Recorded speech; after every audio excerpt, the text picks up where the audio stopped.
अमरावती महानगरपालिकेच्या वतीने स्वच्छता जिथे जिथे आरोग्य तिथे तिथे या म्हणीनुसार सर्व शहरात मार्गदर्शन शिबिर तथा आरोग्य शिबिर घेण्यात येत आहे। त्याच धर्तीवर वडाळी शहरी आरोग्य केंद्राच्या वतीने प्रबुद्ध नगरात माजी शिक्षण सभापती आशिष गावंडे यांच्या प्रमुख उपस्थितीत व उद्घाटन डॉक्टर रुपेश खडसे साथरोग अधिकारी यांच्या हस्ते करून वैद्यकीय अधिकारी डॉक्टर वैशाली मोटघरे यांनी सर्व अनुसूचित जाती व अनुसूचित जमाती यांच्या गोरगरीब 4 ते 7 वयोगटातील मुला मुलींना आरोग्याबद्दल व पालकांना माहिती दिली। त्या छोट्या छोट्या मुला मुलींना रांगोळी व स्वतःचे केस कापून नखे कापून रुमाल घेऊन आले, स्वच्छ कपडे घालून आले व विविध स्पर्धांमध्ये भाग घेऊन प्रावीण्य मिळवले। त्यानंतर डॉक्टर रुपेश खडसे साथरोग अधिकारी यांनी स्वच्छतेबाबत माहिती देऊन डेंग्यू मलेरिया याबद्दल माहिती दिली। त्याचसोबत डॉक्टर बोराडे यांनी सुद्धा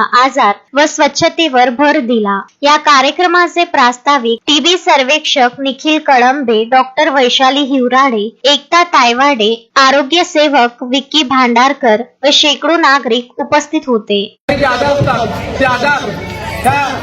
घाणेरड्या पाण्यामध्ये होत नाही, आपल्या घरामध्ये असलेल्या दूषित कंटेनरमध्ये होते। आपण फुलांचा वापरतो, त्या फुलांमध्ये थोडं पाणी असते, त्यानंतर त्या फुलामध्ये फुल वापरतो, घरात भांडी असते, बिल असतो, तर आपण ती टाकीने साफ करत नाही। Vidarbha news bureau, Amravati.